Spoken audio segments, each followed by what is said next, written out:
Today, we're continuing Stoic Week, and we're talking about a Stoic idea so impactful that both Mike and I decided to get it tattooed on us. Life is beautiful.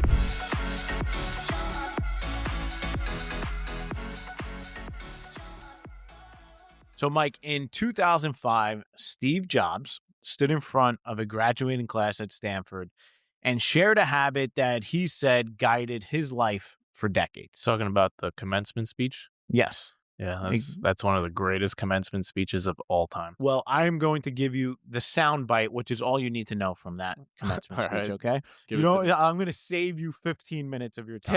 Tell me, Nick. So he said that every morning he looked himself in the mirror and he asked himself this: if today were the last day of my life, would I want to do what I'm about to do today? And if the answer was no, too many days in a row, he knew something needed to change. He later says in the talk that remembering that he would be dead soon is the most important tool he'd ever encountered to help him make the big choices in life. I see what you're doing here. I see what you're setting up. What am I setting up here, Mike? You're setting up Stoic Week's idea number 2. By the way, I love Stoic Week. It's got a real ring to it, Yeah. like Shark Week. It's fantastic branding. But anyway, I think you're alluding to the tattoo that we both have on our bodies. Why share this story, and what does it have to do with the tattoo we have on us, Mike? So I'll start by sharing that tattoo. If you are new to this podcast, because we've talked about this tattoo in the past, the tattoo says memento mori, which is Latin for remember you die, and it comes from this ancient philosophy of Stoicism. It was a reminder that the Stoics used every single day of their lives because they truly believed that death, as Steve Jobs believed, is our greatest teacher. It is a guiding force in our life, and it doesn't have to be this morbid thing that we need to avoid at all costs. It could actually be the complete opposite, something to embrace so that we can live our lives to the fullest. And we resonate, we subscribe to that philosophy wholeheartedly. Yeah. What does memento mori do for you? Why did you get it tattooed on you? It reminds me that I'm going to die. Yeah. So no, that's obvious. No, I know. I'm saying what I mean by that is when I think about the fact that I'm going to die, like I'll give you what life is like without the reminder to help you see why I have it tattooed on my body. Without the reminder, you wake up and you're going through the motions. It's just another day to be alive. And you're just basically, you're going to wake up, you're going to shower, you're going to go to work. Maybe you go to the gym, maybe you do some work, then you come home, you have dinner, you watch some TV, you go to sleep, and then you do it again, and you do it again, and you do it again. That's life without this reminder that you're going to die. You take it for granted after a while. You realize that you're just doing the same shit over and over, and you kind of forget the fact that life is temporary and that there is this end over there that is coming for you. Yeah. And so you don't really live your life to the fullest. You kind of just keep going. to me, this is the antidote to procrastination. And I think we often procrastinate our dreams more than anything else. We say we want to do these things, and we say we'll do them one day in the future, but we never freaking do them. Yeah. And when we act like we have forever to Exactly. We act like we have forever. And that's what you were saying about taking for granted. Like I was journaling this morning, and I was like, every morning in my journal, I write to myself, it's another beautiful day to be alive. But today I was like, actually think about that. The fact that you open your eyes this morning it's not like a guarantee. Yeah. When you close your eyes, you have no idea that you're going to open them the next morning. Right. But every day we operate and we wake up and we're like, oh, it's another day sometimes. Right. And it's like, no, it is another fucking day on earth. Like, you better celebrate that you have this life and don't take it for granted and go after the shit you want to do while you have this one life.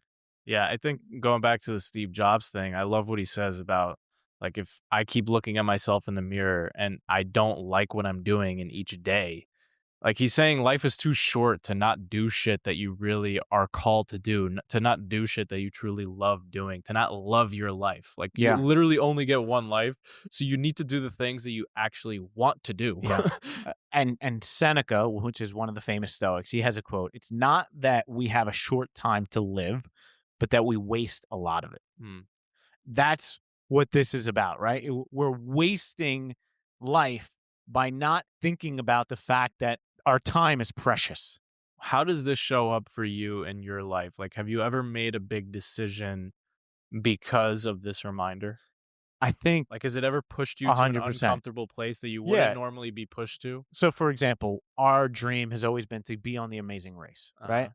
And I really wanted to get us on that show. I wanted to. And we sent in applications and we didn't hear back. And I said, you know what? Like, I need to take this into my hands. If like I'm going to make this dream a reality, I got to do something that I've never done before. I found the guy from CBS and I sent a video to him saying like, "Yo, you got to put us on the show." That was me taking action on a dream that I wanted to fulfill. And the reason I did that was because I knew that if I didn't do it, then it wasn't gonna happen. I didn't wanna postpone this dream anymore. I didn't Mm. wanna say, "Oh, I'll send an audition tape next year," or, it was an action that I took. Yeah, I How about gotcha. you? Yeah, I would say breaking up with my exes is always the first thing I think of. Like, I remember waking up day after day and just being absolutely miserable in these toxic relationships and continually putting it off, putting it off, putting it off because I just felt like I was too scared to Mm, actually do the thing I knew I needed to do. And then one day I just realized like life is too short to keep living this way. Like I don't know when my last day will be, but I don't want to keep waking up like Steve Jobs, looking myself in the mirror and seeing an unhappy face because I don't have the courage to do what I really mm. need to do in this one life that I have. And that was when I finally just decided enough is enough. I deserve more, and I took that courageous leap. Yeah, I think I'm so glad you said that word because that's really what this is all about. It's about having the courage to live a life that is true to yourself, Yep, the number and one regret of the dying. that's what memento mori, this concept of remembering you die, is all So about. how do So we wrap this up? let's wrap this up by actually thinking about this exercise that Steve Jobs did every day. So for the next week, ask yourself what he did. Look yourself in the mirror every morning and ask yourself, if today was my last day on earth, would I want to do what I'm about to do today?